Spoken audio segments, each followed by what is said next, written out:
नमस्कार दोस्तों, आज हम क्लास 7th की समाजी विज्ञान की बुक हमारे अतीत सेकंड भाग फर्स्ट का 5th चैप्टर डिस्कस करेंगे, जिसका नाम है शासक और इमारतें। जैसा कि आप डायग्राम में देख रहे हैं, 5th चैप्टर है शासक और इमारतें। यानी कौन कौन से शासक थे जिन्होंने इमारतें बनाई, कौन कौन सी इमारतें थी, उसके बारे में इस चैप्टर में हम डिटेल में पढ़ेंगे। यानी कौन कौन से शासकों के द्वारा कौन कौन सी इमारतों का निर्माण करवाया गया। तो आइए इस चैप्टर को शुरू करते हैं। सबसे पहले है कुतुब मीनार। देखिए, कुतुब मीनार के पहले छज्जे को प्रदर्शित किया गया, नीचे उसका डायग्राम भी है। कुतुब मीनार को 1199 में कुतुबुद्दीन ऐबक ने बनाया। हालांकि इसको शुरू जो है यानी स्टार्टिंग कुतुबुद्दीन ऐबक ने ही की थी 1199 में, लेकिन कुतुब मीनार को पूरा करवाने का जो श्रेय है वो इल्तुतमिश को जाता है। इसके बाद एक और जो राजा हुआ था उसने इसको पूरा करवाया था। तो इसकी क्या खासियत है, क्या विशेषताएं हैं, वो देखते हैं। छज्जे के नीचे छोटे मेहराब तथा ज्यामितीय रूपरेखाओं द्वारा निर्मित नमूने को देखें। क्या आपको छज्जे के नीचे अभिलेखों की दो पट्टियां दिखाई दे रही है? ये अभिलेख अरबी में है। यानी अभी देखो, ये चित्र है। इस चित्र में ऊपर का जो भाग है वो मेहराब है, यानी घुमावदार गोल गोल, और नीचे आपको इस चित्र में दो पट्टियां दिखाई दे रही होगी। और उन पट्टियों पर जो लिखा गया है, हालांकि हमें समझ में नहीं आया, लेकिन उन पे जो लिखावट की गई है वो अरबी भाषा में है। जब ये बनी थी तो इस पर दो पट्टियाँ बनाई गई थी और अरबी भाषा में इस पर कुछ लिखवाया गया था। तो पहले की इमारतें इस प्रकार से बनी होती थी। फिर है, ऐसी सतह पर अभिलेख लिखने के लिए काफ़ी परिशुद्धता की आवश्यकता होती थी। यानी कि अब आपको पता है भी, इस प्रकार की अगर इमारतें बनाएंगे, उस पर कुछ उत्कीर्ण करवाएंगे, लिखवाएंगे, तो जो भी उसको लिखेगा वो भी यानी कि पूरी तरह शुद्ध लिखेगा, कुछ भी गलत नहीं उसमें लिख सकते। यानी उसमें काफ़ी परिशुद्धता होनी चाहिए। यानी कुछ भी लिखने के लिए जो भी व्यक्ति उस पर लिखेगा वो पूरी तरह पारंगत होना चाहिए, प्रवीण होना चाहिए, उसके बाद ही उस पर कुछ उत्कीर्ण करवाया जा सकता है। सर्वाधिक योग्य कारीगर ही इस कार्य को संपन्न कर सकते हैं। यानी कि जो भी इसको लिखेगा, जो भी इसमें लिखेगा, वो पूरी तरह से पारंगत होना चाहिए, यानी प्रवीण होना चाहिए उस कार्य में। याद रखें कि 800 वर्ष पूर्व केवल कुछ ही इमारतें पत्थर या ईंटों की बनी होती थी। यानी कि आज से 800 साल पहले कुछ ही ऐसी इमारतें थी जिनको ईंटों से और पत्थरों से बनाया गया था। 13वीं शताब्दी में कुतुबुद्दीन ऐबक के द्वारा कुतुब मीनार जैसी इमारत का देखने वालों पर क्या प्रभाव पड़ा होगा। ये 13वीं शताब्दी यानी कि अब 1199, वैसे 1199 12वीं से 13वीं शताब्दी के बीच में बनी थी ये, क्योंकि इसको शुरू 1199 में करवाया गया था और ये उसके बाद फिर आगे इसको इल्तुतमिश ने पूरा करवाया था। तो यानी 12वीं 13वीं शताब्दी में बनाई गई ये इमारत है कुतुब मीनार। अब इसके बाद अब देखिए, साइड में लिखा हुआ है इस चित्र में, कुतुब मीनार जो है 5 मंजिली इमारत है। यानी इसमें कितनी मंजिलें हैं? 5 हैं। अभिलेखों की पट्टियाँ इसके पहले छज्जे के नीचे हैं। यानी जो भी अभिलेख इस पे लिखे गए हैं उसकी जो पट्टियाँ हैं पहले छज्जे के नीचे, पहला जो छज्जा है अभी मैंने आपको बताया मेहराब है जो उसके नीचे है। इस इमारत की पहली मंजिल का निर्माण कुतुबुद्दीन ऐबक ने करवाया। यानी कि स्टार्टिंग इसकी कुतुबुद्दीन ऐबक ने, और शेष मंजिलों का निर्माण 1229 के आसपास इल्तुतमिश द्वारा करवाया गया। यानी इसको शुरू तो कुतुबुद्दीन ऐबक ने करवाया, लेकिन पूरा करवाने का जो श्रेय है वो इल्तुतमिश को जाता है। उसके बाद कई वर्षों में यह इमारत आंधी, तूफान, भूकंप की वजह से क्षतिग्रस्त हो गई। यानी ये बार बार क्षतिग्रस्त होती रही है, कई बार ये आंधी तूफान की वजह से, कई बार भूकंप की वजह से। लेकिन जैसे जैसे शासक आते गए उन्होंने इसका निर्माण कार्य जारी रखा, यानी इसको बनवाते गए। यानी सबसे पहले जैसे अलाउद्दीन खिलजी ने बनवाया इसको क्षतिग्रस्त होने के बाद, फिर मोहम्मद तुगलक, फिरोज शाह तुगलक, इब्राहिम लोदी, इन सभी ने इसकी बार बार मरम्मत करवाई। अब इधर देखते हैं, 8वीं और 18वीं शताब्दियों के बीच राजाओं और उनके अधिकारियों ने 2 तरह की इमारतों का निर्माण किया। यानी 8वीं और 18वीं शताब्दियों के बीच, यानी मान के चलो 701 से लेकर के 1799 तक, 701 से लेकर के 1799 तक लोगों ने, यानी कि तब राजाओं ने, अधिकारियों ने जो भी इमारतें बनाई वो 2 तरह की बनाई। कौन कौन सी है? पहली इमारत सुरक्षित, संरक्षित व इस दुनिया और दूसरी दुनिया में आराम विराम की भव्य जगह, जैसे किले बनाए, महल बनाए, मकबरे थे। दूसरी श्रेणी में क्या बने? मंदिर, मस्जिद, हौज, कुएं, सराय, बाजार, जनता के उपयोग की इमारतें। यानी दो तरह की इमारतें बनी। पहली इमारत सिर्फ और सिर्फ राजा के लिए, जैसे किले बने, महल बने, मकबरे बने। और दूसरी जो इमारतें बनी वो केवल और केवल जनता के लिए, आम जनता के लिए, जैसे मंदिर, मस्जिद, हौज बने, कुएं बने, सराय बने और बाजार वगैरह बने। ये जनता के लिए थे। राजाओं से ये अपेक्षा की जाती थी कि वे अपनी प्रजा की देखभाल करेंगे तथा प्रजा के उपयोग और आराम के लिए इमारतों का निर्माण करवाकर राजा उनकी प्रशंसा पाने की आशा करते थे। अब कोई भी राजा किसी भी इमारत को बनाएगा तो लोग उसकी तारीफ करेंगे, बस यही चीज़ राजा चाहते थे। हालांकि राजा के द्वारा जो भी चीज़ें बनाएगी वो प्रजा की देखभाल के लिए, प्रजा यानी कि जनता की देखभाल के लिए। वे मंदिरों, मस्जिदों, कुओं का निर्माण करवाते थे तथा घरेलू स्थापत्य व्यापारियों की विशाल हवेलियों के अवशेष 18वीं शताब्दी से मिलने शुरू हो गए। यानी कुछ ऐसी हवेलियां जो 18वीं शताब्दी में, यानी स्टार्टिंग हो गई थी 8वीं, और 8वीं से लेकर के 8वीं शताब्दी से लेकर के 18वीं शताब्दी के बीच के अंदर ये सारी चीज़ें बनाई गई। अब है आगरा के किले के निर्माण में लगा श्रम। आगरा का जो किला है वो अकबर के द्वारा बनाया गया, ठीक है। और इसमें क्या कुछ लगा वो अपने देखते हैं। अकबर द्वारा निर्मित आगरा किले का निर्माण हेतु 2000 पत्थर काटने वाले लगे, यानी पत्थरों को जिन्होंने काटा उनकी संख्या 2000 थी। सीमेंट व चूना बनाने वाले जो मजदूर थे उनकी संख्या भी 2000 थी। उसके बाद फिर 8000 मजदूरों की आवश्यकता पड़ी। पहले 2000 पत्थर काटने वाले, फिर 2000 सीमेंट व चूना बनाने वाले, उसके बाद 8000 मजदूरों ने मिलकर के आगरा के किले का निर्माण करवाया। फिर है अभियांत्रिकी कौशल व निर्माण कार्य।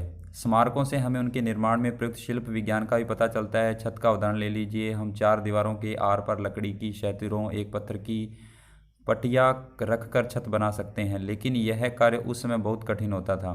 यानी आज का जो कार्य है वो उस समय बहुत ज़्यादा टफ होता था, कठिन होता था।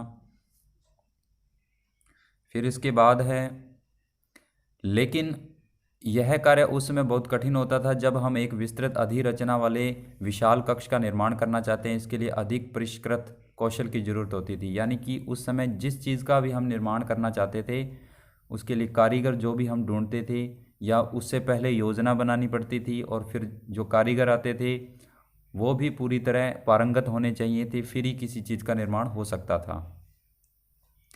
अब एक साइड में है राजस्थान के बूंदी में स्थित रानी जी की बावड़ी। उन 50 बावड़ियों में सबसे बड़ी थी जिसका निर्माण पानी की आवश्यकता की पूर्ति के लिए किया गया था। यानी कुछ बावड़ियों का निर्माण करवाया गया पानी की आपूर्ति के लिए, पानी की कमी को पूरा करने के लिए, जिसमें से सबसे बड़ी राजस्थान के बूंदी शहर में रानी जी की बावड़ी थी। फिर इसके बाद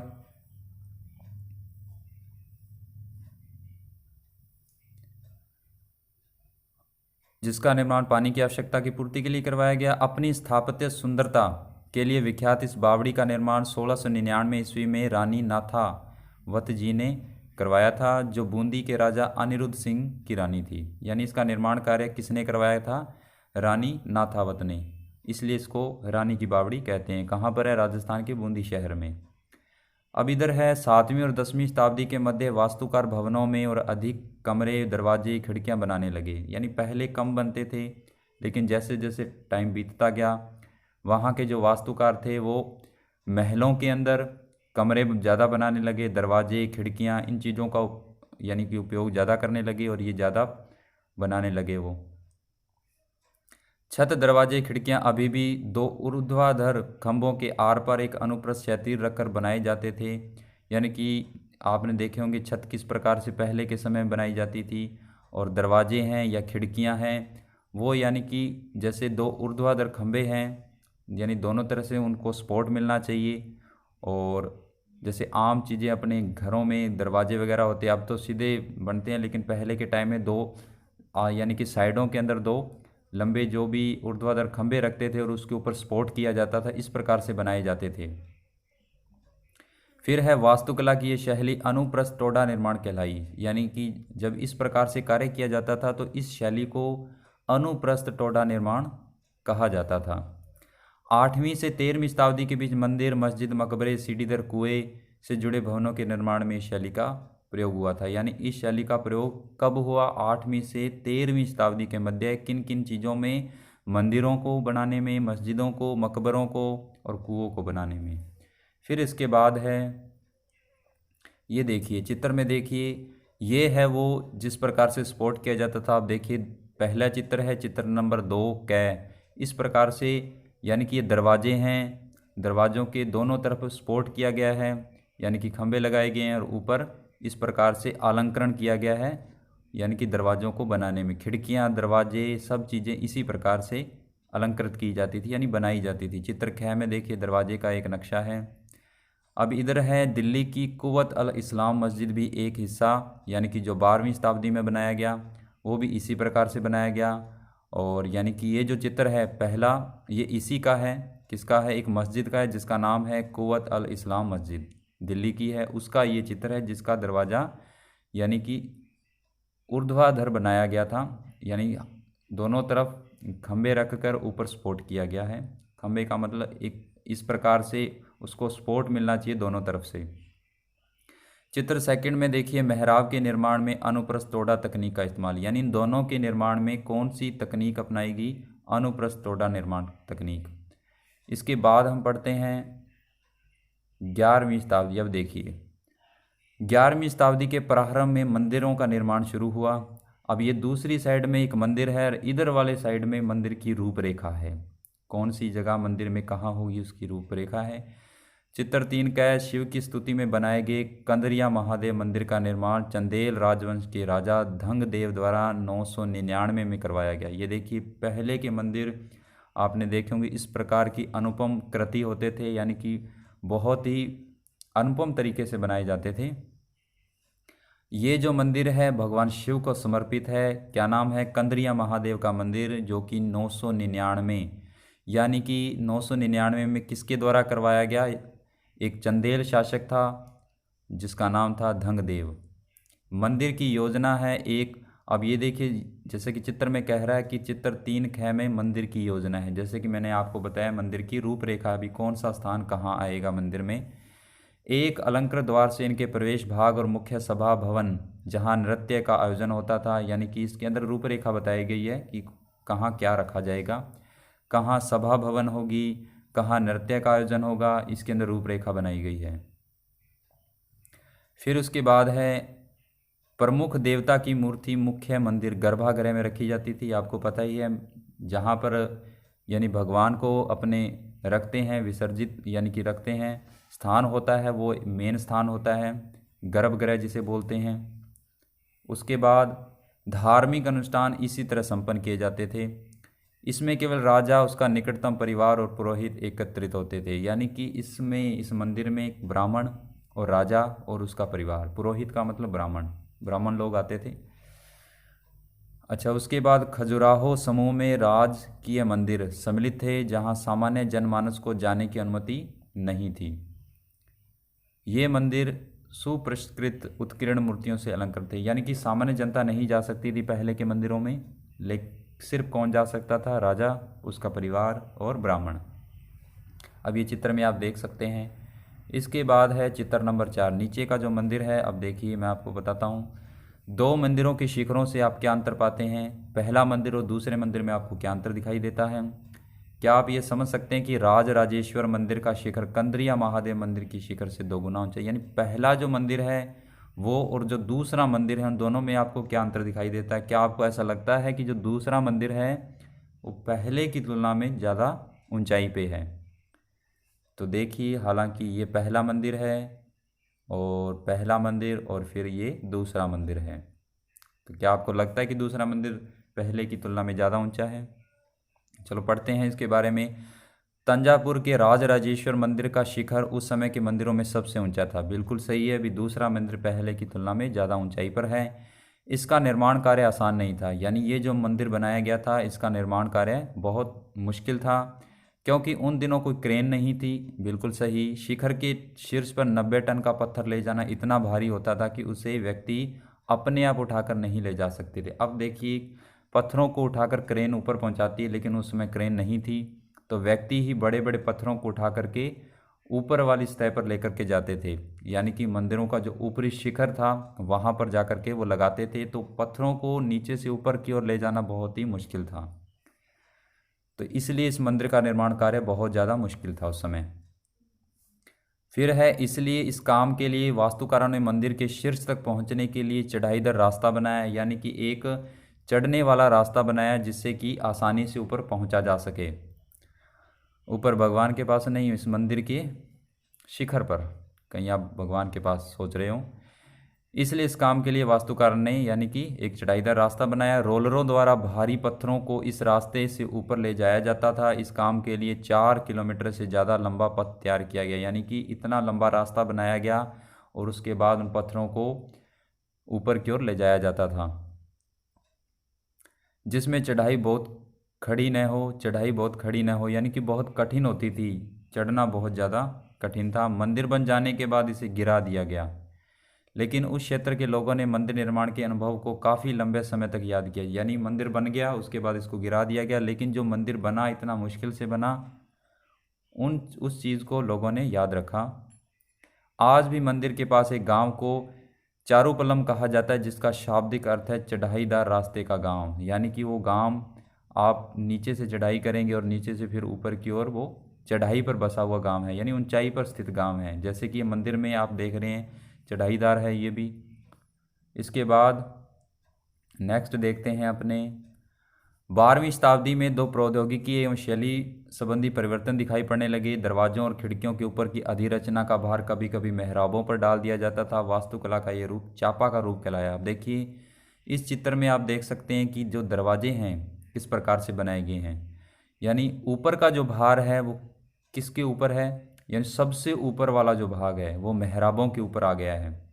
यानी ऊपर की जो ईंटें मान लो वो आप दीवारें हैं, वो नीचे जो बने मेहराब है यानी गोलाई में जो मेहराब बने हैं उनके ऊपर आ गया है। जैसे कि वास्तविक रूप में इस चित्र में आप देख सकते हैं, चित्र 2, 3, 5 के अंदर इन चीज़ों को दिखाया गया है। देखिए ये चित्र है, यानी कि मेहराब के ऊपर का भार आ गया है। मेहराब वो जो गोलाई के अंदर बने हुए हैं।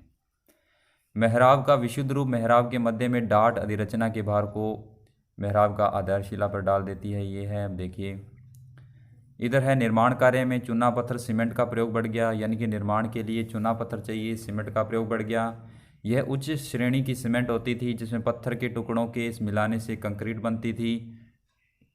इसकी वजह से विशाल ढांचों का सरलता और तेजी से होने लगा, यानी कि निर्माण। अब देखिए इन चीज़ों को बनाने के लिए तब किन चीज़ों की आवश्यकता थी, चूना पत्थर और सीमेंट। और जब ये बनने लगे तो इन चीज़ों की अधिकता हो गई, यानी कि कंक्रीट है, चूना पत्थर है, सीमेंट है, इनका जो प्रयोग था वो बढ़ गया। अब देखिए चित्र हैं आपके सामने, चित्रों में देखिए ये एक चित्र है कि मजदूर क्या कर रहे हैं। इस चित्र में कौन से औजार दिखाई दे रहे हैं, पत्थरों से ढोने के लिए किन साधनों का प्रयोग कर रहे हैं। ये देखिए ये चढ़ाई कर रहे हैं, यानी कि पत्थरों को ऊपर पहुंचाने का इसमें कार्य हो रहा है। यानी कि कौन कौन से वो तरीके इस चित्र में अपना रहे हैं, घोड़ों पर बैठे हैं या किस प्रकार से चढ़ाई कर रहे हैं। तो ये देखो घुमावदार चढ़ाई होती थी, किसी भी चीज़ को, किसी भी पत्थर को, किसी भी यानी कि वस्तु को ऊपर ले जाने के लिए। अब इसके बाद इस साइड में भी एक चित्र है, मेहराब का विशुद्ध रूप, अलाई दरवाजे का मेहराब। ये जो दरवाज़ा है 14वीं शताब्दी में बनाया गया, क्या नाम है इसका, अलाई दरवाज़ा। ठीक है, कुवत अल इस्लाम मस्जिद दिल्ली, यानी कि दिल्ली की मस्जिद के अंदर का दरवाज़ा है जिसका नाम है अलाई दरवाज़ा। फिर उसके बाद आगरा किले में जल द्वार निर्माण को दिखाती एक चित्रकारी, इसे अकबरनामा से लिया गया है। अब ये जो दूसरा चित्र है इसके साथ है, इसमें जल द्वार निर्माण को, यानी कि जल के द्वार के निर्माण के लिए ये संघर्ष कर रहे हैं, यानी कि चीज़ों को ऊपर की ओर ले जा रहे हैं। इस चित्र में ये बताया गया है। ये अकबर का जो जीवनी है अकबरनामा अबुल फजल के द्वारा लिखी गई, उसके अंदर उससे ये चित्र लिया गया है। फिर पढ़ते हैं मंदिर, मस्जिद और हौज़ों का निर्माण। हौज़ यानी कि नीचे गहरे कुएँ, इनका निर्माण भी बहुत सुंदर तरीके से करवाया गया क्योंकि ये उपासना के स्थल होते थे। मंदिर, मस्जिद और हौज़ भी हैं। वे अपने संरक्षक की शक्ति, धन, वैभव, भक्ति भाव को प्रदर्शित करते थे। उदाहरण के लिए राजराजेश्वर मंदिर, तंजावुर का राजराजेश्वर मंदिर, जिसे राजराज प्रथम ने ही बनाया था। एक अभिलेख से इस बात का संकेत मिलता है कि इस मंदिर का निर्माण राजा राजदेव ने यानी राजराज प्रथम ने बनाया था।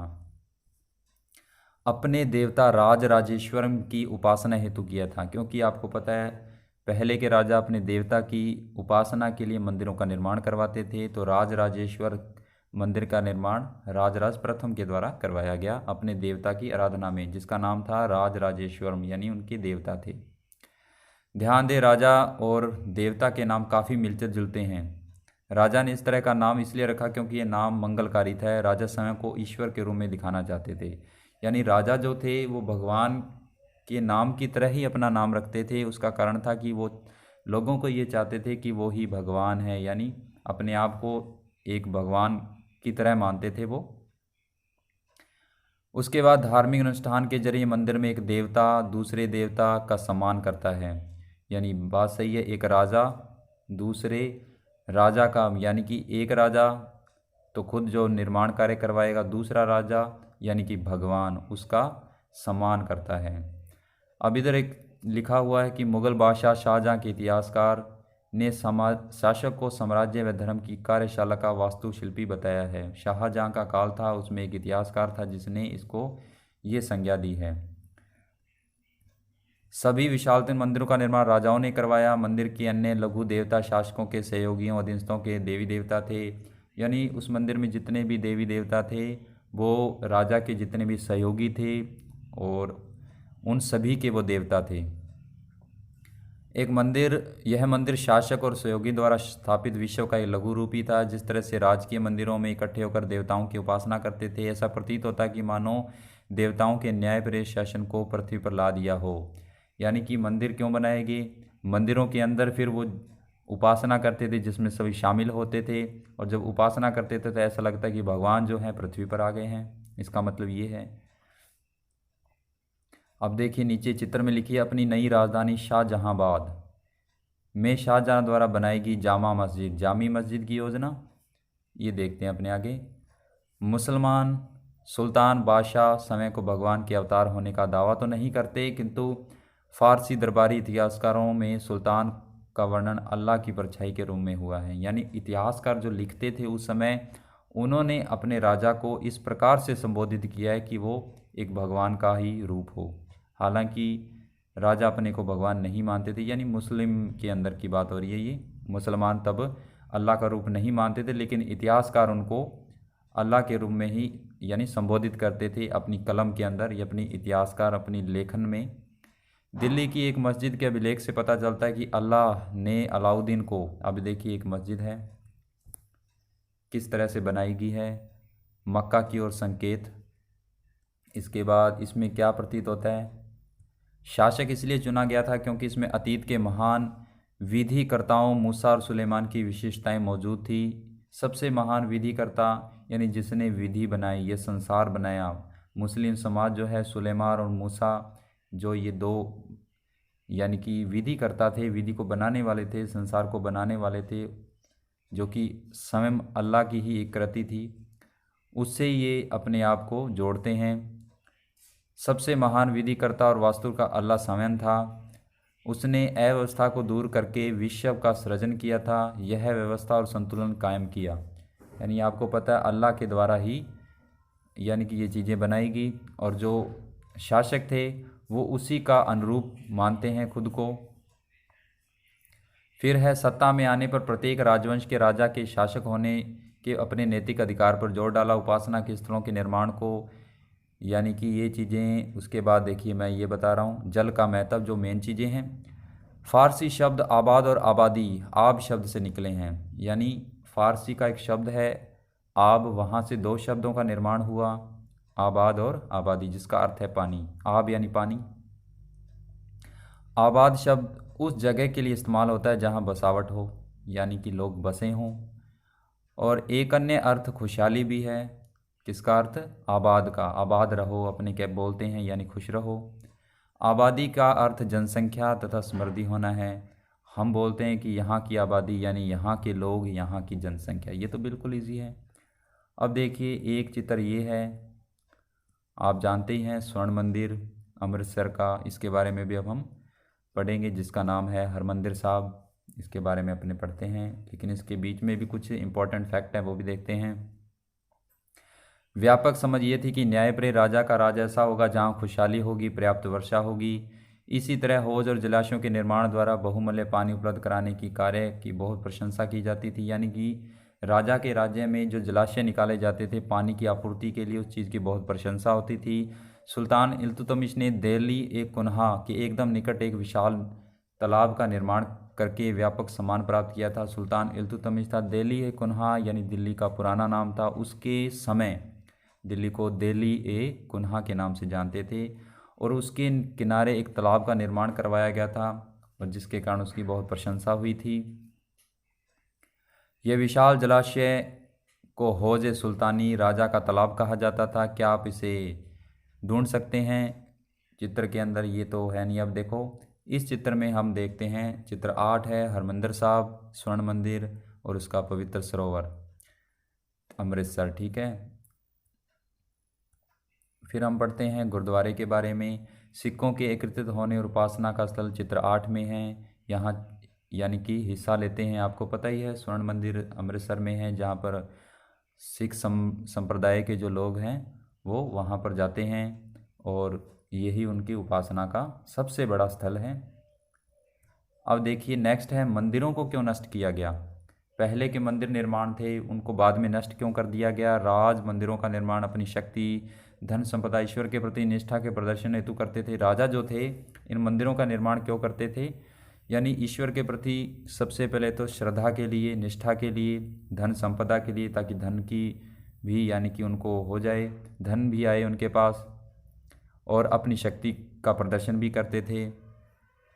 इसमें कोई आश्चर्यजनक बात नहीं है कि जब उन्होंने एक दूसरे राज्यों पर आक्रमण किया तो उन्होंने प्राय ऐसी इमारतों का निशाना साधा। 9वीं शताब्दी के आरंभ में पांड्यन राजा श्री वल्लभ ने श्रीलंका पर आक्रमण कर राजा सेन प्रथम को पराजित किया। अब ये कुछ आगे के फैक्ट हैं कि किसने किसको पराजित किया। 9वीं शताब्दी में एक राजा हुआ पांडु राजा, जिसको वैसे पांड्यन राजा कहते हैं। श्री वल्लभ ने श्रीलंका पर आक्रमण किया। भारत के नीचे का जो देश है श्रीलंका, वहाँ आक्रमण किया। वहाँ का एक राजा था राजा सेन प्रथम, और उसको हराया। उसके विषय में बौद्ध भिक्षु इतिहासकार, एक बौद्ध भिक्षु है जो उसके बारे में लिखते हैं। क्या नाम है बौद्ध भिक्षु का? धम्मकिति। उसने लिखा कि सारी बहुमूल्य चीज़ें वह ले गया। यानी कि जब उसने आक्रमण किया तो श्रीलंका के राजा से वो सारी की सारी चीज़ें उठा करके ले गया। ठीक है, सिंहली। उसके बाद फिर रतन महल में रखी स्वर्ण की बनी बुद्ध की मूर्ति भी ले गया। यानी कि सोने से बनी हुई बुद्ध की मूर्ति भी वो उठा करके ले गया। विभिन्न मठों में रखी सोने की प्रतिमाएं, इन सभी को उसने जब्त कर लिया, यानी अपने हवाले कर लिया। सिंहली शासक के आत्मविभान को इससे जो आघात लगा उसका बदला लिया जाना स्वाभाविक था। यानी कि वहाँ के राजा को बहुत ज़्यादा दुख हुआ इस बात का। अगले सिंहली शासक सेन द्वितीय ने अपनी सेनापति को पांड्यों की राजधानी मदुरई पर आक्रमण करने का आदेश दिया। बौद्ध इतिहासकार ने लिखा कि इस अभियान में बुद्ध की स्वर्ण मूर्ति को ढूंढ निकालने वापस लाने हेतु महत्वपूर्ण प्रयास किए गए। पहला राजा था वो तो पराजित हो गया, लेकिन दूसरे राजा ने बहुत प्रयास किए और आक्रमण का आदेश भी दिया। अब देखिए इधर एक चित्र है मुगल चार बाग। आपको पता है हुमायूं के काल में चार बाग पद्धति का आरंभ हुआ था। चार बाग पद्धति क्या होती है? यानी चार बाग, ठीक है, जो कि जैसे कि सड़क होती है, आपने देखा होगा चार, यानी कि उसके पार्ट होते भाग होते हैं, यानी एक सड़क आगे जा कर के चार भागों में विभाजित हो जाती है, चार सड़कों में मिल जाती है। वैसे ही चार बाग पद्धति भी ऐसी है। अब ये देखिए इस चित्र में आप देख सकते हैं बीच में स्टार है और उसके जो चार भाग हैं, एक भाग इधर है, चार भाग किए गए। ध्यान से आप देखेंगे तो चार बाग पद्धति यही है, यानी इसके चारों तरफ चार बाग हैं, बगीचे हैं। ये है हुमायूं का मकबरा दिल्ली के अंदर, उसकी है ये तस्वीर। 11वीं शताब्दी में चोल राजा राजेंद्र प्रथम, मेरा नाम आ गया, अपनी राजधानी में शिव मंदिर का निर्माण करवाया था। उससे प्राचीन शासकों में जब्त की गई उत्कृष्ट प्रतिमाओं से भर दिया। एक अधूरी सूची में निम्न सम्मिलित थी: चालुक्य प्राप्त एक सूर्य पीठिका, एक गणेश मूर्ति, दुर्गा की कई मूर्तियाँ, पूर्वी चालुक्यों से प्राप्त एक नंदी मूर्ति, उड़ीसा के कलिंगों से प्राप्त शिव का एक रूप यानी वैभव रूप, भैरवी की एक प्रतिमा और बंगाल के पालों से प्राप्त काली की मूर्ति। यानी कि जो चोल शासक था राजेंद्र प्रथम, उसने सभी से, जब वो उस सभी को पराजित किया और उससे जो भी मूर्तियाँ यानी कि जो भी चीज़ें वो लाया, जितनी भी मूर्तियाँ लाई उनकी वो प्रतिस्थापना की उसने, यानी अलग अलग शासकों से उसने अलग अलग मूर्तियों को प्राप्त किया। अब ये देखिए, ये है कश्मीर में शालीमार बाग का सीढ़ीदार, ये सीढ़ीदार बनाए गए यानी क्रम वाइज सीढ़ीदार, जैसे सीढ़ियाँ अपने चढ़ते हैं उस पर ये बनाए गए हैं 4 बाग। कश्मीर में शालीमार बाग किसके द्वारा बनाए गए? ये जहांगीर के द्वारा बनाए गए थे।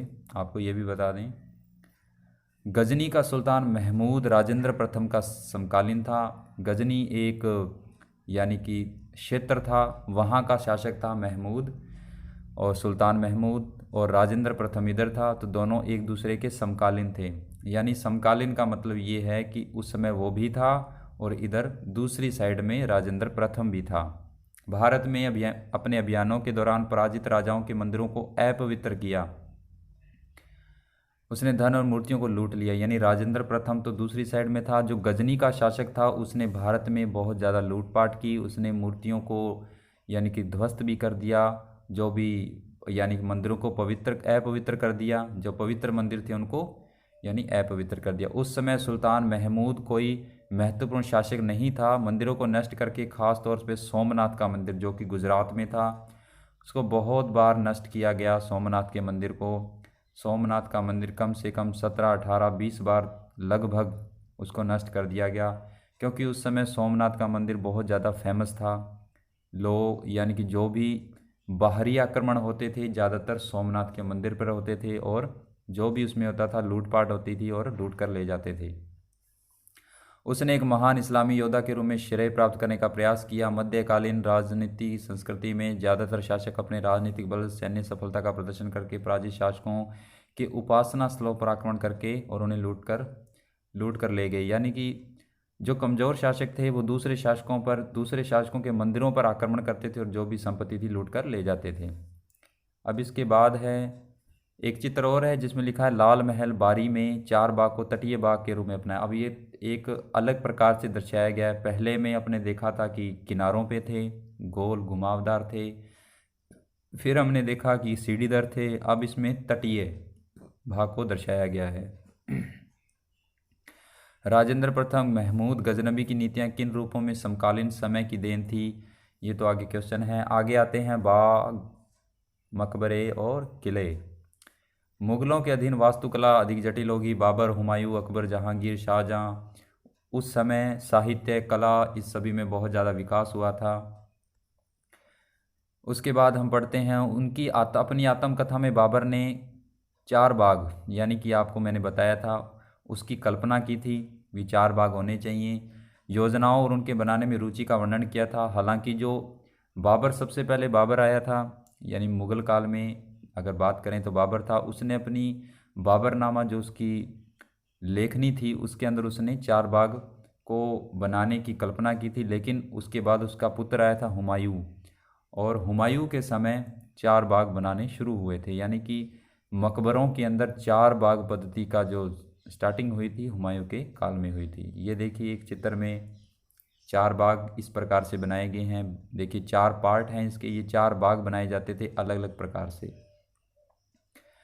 आयताकार अहाते में स्थित है। औपचारिक बागों की योजना, उनके बनाने, खाका तैयार करने बाबर ने अधिक रुचि का वर्णन किया। यानी बाबर जो था, जो 4 बाग पद्धति थी उसमें अधिक रुचि लेता था। 4 समान भाग किए और इसी को 4 बाग कहा गया। 4 बाग बनाने की जो परंपरा अकबर के समय से शुरू हुई। कुछ सर्वाधिक सुंदर 4 बागों को कश्मीर, आगरा, दिल्ली में जहांगीर शाहजहां ने बनवाया था। अब देखिए इसमें कहा है कि अकबर से शुरू हुई, वैसे हुमायूं से शुरू हो गई थी क्योंकि बाबर के बाद हुमायूं आया, उसके बाद फिर अकबर आया।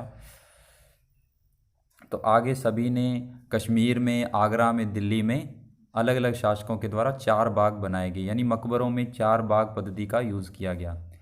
अकबर के शासनकाल में कई तरह के महत्वपूर्ण वास्तुकार नवाचार हुए, यानी कि बहुत महत्वपूर्ण घटनाएं हुई, कुछ नई नई चीज़ों का आविष्कार हुआ। देखिए कैसी कैसी इनकी प्रेरणा अकबर के वास्तुशिल्पियों ने के मध्य पूर्व तैमूर के मकबरों से ली है। यानी कि जो अकबर का काल था उसमें क्या क्या निर्माण कार्य हुए। हुमायूं के मकबरे में सबसे पहली बार दिखने वाला केंद्रीय गुंबद जो बहुत ऊंचा था और ऊंचा मेहराबदार प्रवेश द्वार मुगल वास्तुकला का महत्वपूर्ण रूप बन गया। अब देखिए आगे चित्र है, चित्र में हम देखेंगे यह मकबरा एक विशाल औपचारिक चार बाग के मध्य स्थित था। ये देखिए हुमायूं का मकबरा है और इसके अंदर चार बाग पद्धति का प्रयोग हुआ है, जिसमें केंद्रीय कक्ष 8 कमरों से घिरा होता था, जो यानी कि अंदर का जो भीतर का कक्ष था उसके आसपास 4 यानी कि 8 कमरे और होते थे। इस इमारत का निर्माण लाल बलुआ पत्थर से, यानी कि पहले के समय जो पत्थर थे लाल रंग के, उससे करवाया गया था और इसके किनारे पर संगमरमर का प्रयोग किया गया। ये देखिए ये जो है ये है हुमायूं का मकबरा जो कि दिल्ली के अंदर स्थित है। इसमें देखिए हम शुरू में देखते हैं तो साइड में 4 बाग हैं, 4 बाग आप देख ही सकते हैं इस चित्र में। ऊपर जो गुंबद है वो सफ़ेद संगमरमर से है और बीच का जो बना हुआ है ये भाग यानी पत्थरों से बना हुआ है, लाल बलुआ पत्थर से। ठीक है, ऊपर सबसे संगमरमर, बीच में लाल बलुआ पत्थर और सबसे बाद में यानी कि सबसे नीचे जो है 4 बाग पद्धति है। अब इधर चित्र में भी देख लेते, काबुल में 4 बाग खाका बनाते समय बाबर की एक चित्रकारी, ध्यान दे कैसे एक दूसरे को काटती है, यानी इसकी योजना बाबर ने बनाई लेकिन हुमायूं के मकबरे में इसको शो किया गया। फिर इसके बाद है दिल्ली में दीवाने आम के सिंहासन का छज्जा। दीवाने आम, आम लोगों के लिए, दीवाने आम का मतलब आम लोगों के लिए बैठने का सिंहासन, लोग आम जनता जहां बैठती थी। इसका निर्माण 1648 में पूरा हुआ। इस चित्र में देखिए शाहजहां के काल में बनाया गया था ये। ठीक है, शाहजहां के शासनकाल में इस कार्य का निर्माण हुआ था। इसके अंदर देखिए क्या क्या थी, विशेष रूप से आगरा व दिल्ली में, यानी कि ये कहाँ कहाँ बनाए गए, आगरा में, दिल्ली में, सार्वजनिक व व्यक्तिगत सभा हेतु दीवाने आम, दीवाने खास, खास यानी खास लोगों के लिए और आम यानी आम जनता के लिए सर्वाधिक महत्वपूर्ण थी। एक विशाल आंगन में स्थित ये दरबार चिहिल सुतुन और 40 खंभों के सभा भवन भी कहलाते हैं, यानी कि यहाँ सभाएं होती थी। शाहजहां के सभा भवन विशेष रूप से मस्जिद से मिलते जुलते बनाए गए थे, यानी कि शाहजहां ने जो सभाएं बनाई यानी सभा करने का जो स्थान बनाया वो मस्जिद के जैसे ही थे। उनका सिंहासन जिस मंच पर होता था प्राय किबला, ये किबला का मतलब है नमाज के दौरान मुसलमानों के सामने की दिशा, उस तरफ होता था, कहा जाता था क्योंकि उस समय दरबार लगता था। प्रत्येक व्यक्ति उस ओर मुँह करके, आपको पता है जब नमाज अदा करते हैं तो वो किबला यानी कि झुक करके भगवान की आराधना करते हैं। नमाज अदा करते समय उनका जो मुंह होता है किस दिशा में होता है वही किबला है, यानी जिस तरफ वो मुंह को करके रखते हैं। उसके बाद है इस चित्र में देखिए आप पित्रादुरा। पित्रादुरा एक पद्धति थी जहांगीर के काल में आई थी। पित्रादुरा का मतलब होता था कि जो संगमरमर थी उसके अंदर बहुमूल्य जो कीमती रत्न होते थे, सोना चांदी हीरा, ठीक है, इनको जड़ा जाता था, यानी इनकी बारीक बारीक यानी कि बारीकियां जो थी उस संगमरमर में प्रयोग की जाती। संगमरमर में इनका प्रयोग यानी दोनों को मिलाकर के किसी चीज़ का निर्माण करवाया जाता था। फिर भी अपने पढ़ लेते हैं, संगमरमर तथा बलुआ पत्थर पर रंगीन ठोस पत्थरों को दबाकर बनाए गए सुंदर व अलंकृत नमूने, यानी कि जो हीरे थे, जवाहरात थे, रतन थे बहुमूल्य, उनको संगमरमर के पत्थर के अंदर जड़ा जाता था। यही पित्रादुरा पद्धति होती थी। जहांगीर के काल में इसका निर्माण कार्य शुरू हुआ था। उसके बाद शाहजहां ने दिल्ली के लाल किले में दरबार में राजकीय न्याय शाही दरबार के यंत्र में बहुत बल दिया। शाहजहां के सिंहासन में पित्रादुरा के जड़ाऊ काम में एक श्रृंखला बनाई गई और बादशाह के जिसके पौराणिक यूनानी देवता अफियर्स को वीणा बजाते हुए चित्रित किया गया है। ऐसा माना जाता है कि ऑफियस का संगीत आक्रामक जानवरों को भी शांत कर देता था। एक देवता था जिसका नाम आर्फियस था, वीणा वादक था, यानी कि उसकी एक मूर्ति बनाएगी संगमरमर से पित्रादुरा शैली से निर्मित और उसको वीणा बजाते हुए दिखाया गया। और ऐसा कहा जाता है कि जब वो वीणा बजाता था तो जो क्रूर जानवर होते थे वो भी शांत हो जाते थे और वे शांतिपूर्वक एक दूसरे के साथ रहने लगते थे। शाहजहां के सार्वजनिक सभा भवन का निर्माण ये सूचित करता है कि न्याय करते समय राजा ऊंचे व निम्न सभी प्रकार के लोगों के साथ समान व्यवहार करेगा, सभी सद्भाव के साथ रह सकेंगे। यानी जब राजा न्याय करता था तो सभी यही अपेक्षा करते थे कि राजा सभी के साथ एक जैसा व्यवहार करेगा। शासन के आरंभिक वर्षों में शाहजहां की राजधानी आगरा थी। आपको पता है कि जो अकबर था अकबर ने सब कुछ आगरा में ही बनाया। उसके बाद फिर जहांगीर आया और फिर उसके बाद शाहजहाँ आया। तो शाहजहाँ ने आगरा से सभी चीज़ें उठा करके दिल्ली में स्थापित कर दी। इस शहर के विशिष्ट वर्गों ने घरों का निर्माण यमुना नदी के तटों पर करवाया। का निर्माण चार बाग की रचना के समान औपचारिक बागों के बीच में करवाया, और जिन्हें नदी तट बाग कहते थे। नदी के किनारे जब चार बाग लगवाए गए थे इसे नदी तट बाग कहा गया। इस तरह के बाग में क्या होता था, निवास स्थान यानी ठहरने की व्यवस्था होती थी, जो कि बिल्कुल किनारे पे होती थी। शाहजहाँ ने अपने शासन की भव्यतम वास्तुकला उपलब्धि ताजमहल के नक्शे में नदी तट बाग की परियोजना। आपको पता है शाहजहाँ के द्वारा ताजमहल बनाया गया अपनी बेगम मुमताज़ महल की याद में। किस यानी कि कहाँ, आगरा में बनाया गया था, जो कि अब आप अपने आगे पढ़ेंगे। पूर्णतः सफ़ेद संगमरमर से निर्मित है। यह सफ़ेद संगमरमर का मकबरा नदी के एक चबूतरे पर तथा बाग इसके दक्षिण में बनवाए गए। नदी पर सभी अभिजातों की पहुंच व नियंत्रण हेतु शाहजहाँ ने इस वास्तुकला को विकसित किया। दिल्ली में शाहजहाँबाद में उसने जो नया शहर बसाया, शाही महल नदी पर स्थित था। केवल विशिष्ट कृपा पात्र अभिजातों, उसके बड़े बेटे दारा शिकोह को ही नदी, पहले अपने इसको पढ़ते हैं। ये देखिए, ये है ताजमहल, आप जानते हैं पूर्णतः सफ़ेद संगमरमर से निर्मित है, आगरा में है। और इसमें ये देखिए चार बाग पद्धति है। ये अब आप आराम से ध्यान से देख सकते हैं, चार बाग है चारों तरफ। आगरा का ताजमहल है जो कि शाहजहाँ ने अपनी बेगम मुमताज़ महल की याद में बनाया था। ये एक प्रेम की कृति है, ठीक है, 1643 में बनाया गया। अब ये देखिए, ये है एक नक्शे में आगरा के नदी तट बाग शहर का दृश्य है। ध्यान दें कि कैसे यमुना के दोनों तटों पर अभिजातों बाग महल। ये एक दृश्य है कि बीच में यमुना नदी बह रही है, आप देख सकते हैं सफ़ेद रंग से यमुना नदी, और इसके उस साइड में और इस साइड में बाग हैं। ये उस समय की एक परिकल्पना थी, ठीक है। दिल्ली के शाहजहाँबाद की योजना की तुलना आगरा की योजना से करें। अब ये देखिए, ये है यमुना नदी, आप देख सकते हैं नीचे लिखा हुआ है यमुना नदी, और ये है ऊपर शाहजहाँबाद, शाहजहाँ के द्वारा बनाया गया शहर जिसका नाम था शाहजहाँबाद। और ये उसके बाद यमुना नदी से ऊपर है वो है ताजमहल। और ये पूरा जो शहर है ये है शाहजहाँबाद, जो कि आगरा से होते हुए दिल्ली तक जाता था, और बीच में ये सारा शहर शाहजहाँबाद कहलाता था। और बाद में शाहजहाँबाद को ही दिल्ली कहा गया, यानी पुरानी दिल्ली और बाद में नई दिल्ली, ठीक है। इसमें कुछ और चीज़ें हैं, काफ़ी घना लगता है, ठीक है। इसमें जामा मस्जिद भी ढूंढ सकते हैं, यानी शाहजहाँबाद में सब चीज़ें आपको मिल जाएगी। यमुना नदी के किनारे पर था। अब इसके बाद आता है साम्राज्य कैसा था, क्षेत्र कैसा था। हालांकि काफ़ी बड़ा टॉपिक है, फिर भी हम इसको कंप्लीट तो आज करेंगे ही।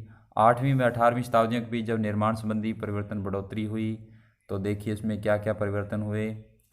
उदाहरण के लिए विजयनगर के राजाओं ने बीजापुर और गोलकुंडा जैसी आसपास की सल्तनतों की वास्तुकला शैली का बहुत प्रभाव पड़ा। अब ये देखते हैं, मैं आपको वैसे ही बता देता हूँ। मथुरा के निकट वृंदावन में मंदिरों का, ये देखिए, ये जो चित्र हैं, चित्र नंबर 16, इसमें लिखा हुआ है वृंदावन में गोविंद देव के मंदिर का अंदरूनी भाग है, यानी भगवान कृष्ण गोविंद देव के मंदिर का अंदर का भाग इस प्रकार से बनाया गया। इस मंदिर का निर्माण लाल बलुआ पत्थर से और किया गया है। ये है लाल बलुआ पत्थर वाला अंदर का भाग, ये देखिए लाल वैसे दिखाई देता है, इसमें नहीं दिखाई दे रहा, लेकिन है बना हुआ अंदर का भाग है ये, ठीक है। और इसके अंदर महत्वपूर्ण चीज़ें क्या है, देखिए मैं आपको बता रहा हूँ। उदाहरण के लिए बंगाल में स्थानीय शासकों के छप्पर की झोंपड़ी के समान मुगलों को ये बांग्ला गुंबद, यानी जो गुंबद हैं, गुंबद आप जानते हैं ऊपर जो मस्जिद के ऊपर गुंबद बनाए जाते हैं, वो कहाँ से स्टार्टिंग हुई, कहाँ से बनाए गए, सभी ने यानी एक दूसरे की कल्पना कर, यानी एक दूसरे की नकल कर उन गुंबदों का निर्माण करना शुरू कर दिया। फिर इसके बाद हम देखते हैं 18वीं शताब्दी के अंदर बनाए गए चित्र हैं। किस चीज़ का चित्र है, ये है फतेहपुर सीकरी, जोधाबाई के महल के छत के विस्तार को संभालते हुए। ये जोधाबाई का महल है। जोधाबाई कौन थी, यानी अकबर की पत्नी का नाम था, उसका एक दृश्य है, उसके महल का एक दृश्य है। अब देखिए आसमान छूते चर्च, ये चर्च का एक दृश्य है। ईसाई समाज, अंग्रेज़ जो हैं वो चर्च में ही जाते हैं, आप जानते हैं। अब इसके बारे में कुछ चीज़ें हैं। देखिए 12वीं शताब्दी में फ्रांस में बहुत ऊंचे चर्चों का निर्माण शुरू हुआ था, ठीक है। और ये शैली गॉथिक कहलाई, इस शैली को गॉथिक शैली कहते थे। बहुत ऊंचाई पर चर्च का निर्माण होता था। इसमें क्या विशेषताएं थी? नुकीले ऊंचे मेहराब, रंगीन कांच का प्रयोग होता था और बाइबिल से लिए गए दृश्यों का चित्रण है, उड़ते हुए पुश्ते। अब देखिए इस चित्र में दिखाया गया है कि कितनी ऊंचाई पर इन चीज़ों का निर्माण किया गया। नुकीले, ये सभी किस चीज़ की कृति है? ये है आसमान छूते चर्च। यानी पुराने समय में फ्रांस के अंदर, क्योंकि चर्च यहाँ तो है नहीं लेकिन फिर भी कुछ तो हैं, लेकिन चर्च जो है ईसाइयों के लिए हैं, तो ये फॉरेन कंट्रियों में ज़्यादा हैं। तो ये जब बनाए गए थे तो ऐसी जो शैली विकसित हुई थी उसको गॉथिक नाम दिया गया था। फिर इसके बाद फिर क्वेश्चन आंसर है। तो हम क्वेश्चन आंसर तो नेक्स्ट वीडियो लेक्चर में करेंगे। तो मैं ये उम्मीद करता हूँ कि आपको ये आज का वीडियो लेक्चर मैंने जो पढ़ाया आपको अच्छा लगा होगा। तो इसी उम्मीद के साथ हम नेक्स्ट वीडियो लेक्चर में इसके क्वेश्चन आंसर को भी डिस्कस करेंगे। तो thank you for watching this video guys. See you the next video lecture. Take care and good bye.